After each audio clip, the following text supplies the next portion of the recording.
Sushmoy study হাবের নতুন ভিডিওতে আপনাদের সবাইকে স্বাগত জানাই। প্রবলেম সলভিং এর এই ভিডিওগুলোতে আমরা বিভিন্ন ধরনের প্রোগ্রামিং প্রবলেম নিয়ে আলোচনা করে থাকি। আমি Sushmoy Barman, assistant programmer, Bangladesh computer কাউন্সিলে রয়েছি। আমাদের ভিডিওগুলো যদি আপনাদের ভালো লেগে থাকে তাহলে আমাদের Facebook page Sushmoy study hub এবং আমাদের YouTube channel Sushmoy study hub আপনি একটু ঘুরে আসতে পারেন। তো আজকে আমরা যেই প্রবলেমটা নিয়ে আলোচনা করব সেটা হচ্ছে find the maximum and minimum number from a given array। আচ্ছা, তো এটা করার জন্য আমাদের যেটা করতে হবে, একটা অ্যারে নিতে হবে এবং সেখান থেকে সবচেয়ে বড় সংখ্যাটা এবং সবচেয়ে ছোট সংখ্যাটা নিতে হবে। তো আমরা শুরু করি। তো একটা অ্যারের জন্য তো সাইজ দরকার, সেজন্য আমরা একটা অ্যারের সাইজ নিলাম n। এটাকে আমরা ইনপুট নেব printer.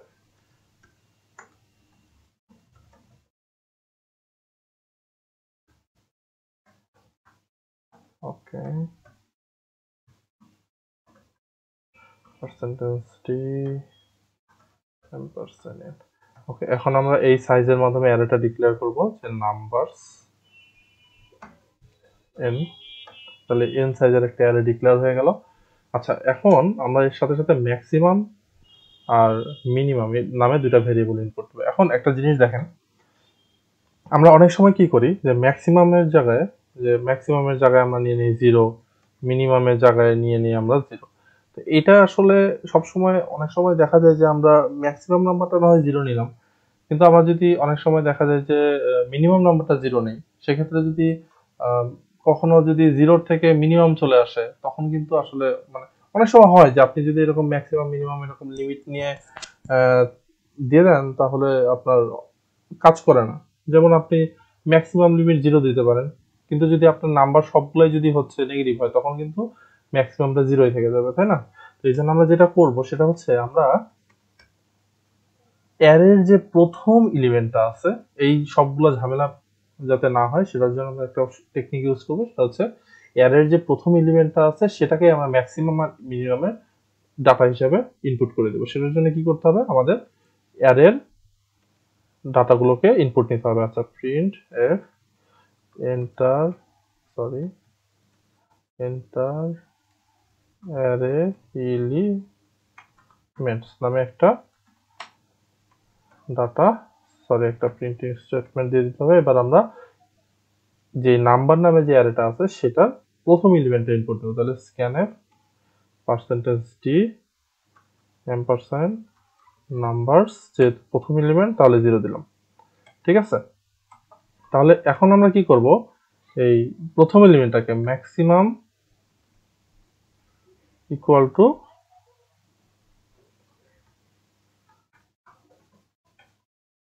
Number 0, minimum equal to number 0। তাহলে আমাদের যে নর্মাল যে ইস্যুগুলো ছিল সেটা আর হবে না। এখন আমরা আরেকটা ভেরিয়েবল নেই ইন্টিজার i লুপের জন্য। এবার আমরা অ্যারের যে এলিমেন্টগুলো সেগুলো ইনপুট নেব। তাহলে ফর, যেহেতু আমরা প্রথম এলিমেন্ট নিয়ে নিছি, তাহলে 1 থেকে শুরু করব, i n i++। আচ্ছা, scanf %d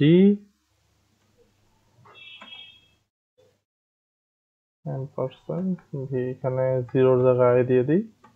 আচ্ছা, এখন আমরা ম্যাক্সিমাম আর মিনিমাম এটা চেক করার জন্য আমরা চাইলে কিন্তু আরেকটা লুপ ইউজ করতে পারি, কিন্তু আমরা আরেকটা লুপের ঝামেলায় না গিয়ে, যেহেতু আমরা এখানেই সবগুলো নাম্বার সিরিয়ালি ইনপুট নিচ্ছি, তাহলে এই লুপের মধ্যে যদি আমরা চেক করে ফেলি তাহলে কি হবে, তাহলে আমাদের আরেকটা লুপের ঝামেলা থাকবে না। তাহলে আমরা একটা এখানে কন্ডিশন দেবো, ইফ যে নাম্বারস, এই নাম্বারটা যদি ম্যাক্সিমামের থেকে বড় হয়, তাহলে আমরা কি করব, ম্যাক্সিমামে নাম্বারসটা দিয়ে দিব। ঠিক আছে, আর যদি এলস ইফ আমরা দেখব যে এই নাম্বারটা যদি মিনিমামের থেকেও ছোট হয়, তাহলে আমরা কি করব, মিনিমামে এই নাম্বারটা দিয়ে দিব। তাহলে এর মাধ্যমে হবে কি, যে নাম্বারটা যদি ম্যাক্সিমামের থেকে বড় হয় তাহলে ম্যাক্সিমাম হয়ে গেল, যদি মিনিমামের থেকে ছোট হয় তাহলে মিনিমাম হয়ে গেল।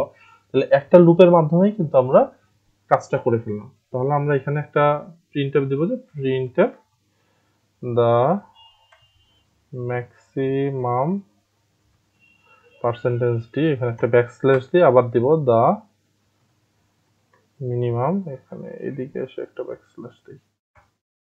আচ্ছা, minimum percentage D backslash N, তাহলে ম্যাক্স কমা মিন। তাহলে এর মাধ্যমে কি হবে, আমাদের ম্যাক্সিমাম আর মিনিমামটা বের হয়ে যাবে। তো আশা করি এই প্রবলেমের সলিউশনটা কাজ করবে। তো আমরা একটু রান করি। কথার কথা যে আমরা এখানে সাইজ দিলাম হচ্ছে 6।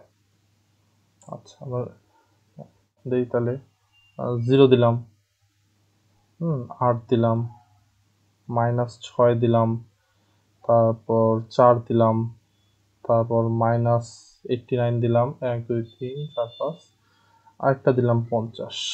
তাহলে আমাদের এখানে ম্যাক্সিমাম নাম্বার কত, 50, আর মিনিমাম নাম্বার কত, -90। আচ্ছা, এই যে দেখেন, the maximum is 50, minimum is -89। তো আমাদের প্রবলেমটা কাজ করছে। তো আশা করি আপনারা সলিউশনটা বুঝতে পেরেছেন। যদি আমাদের ভিডিওগুলো আপনাদের ভালো লেগে থাকে তাহলে আমাদের ফেসবুক পেজ সুষমা স্টাডি হওয়া এবং আমাদের ইউটিউব চ্যানেলটি আপনারা একবার সাবস্ক্রাইব এবং ঘুরে আসতে পারেন। আপনাদের সবাইকে ধন্যবাদ।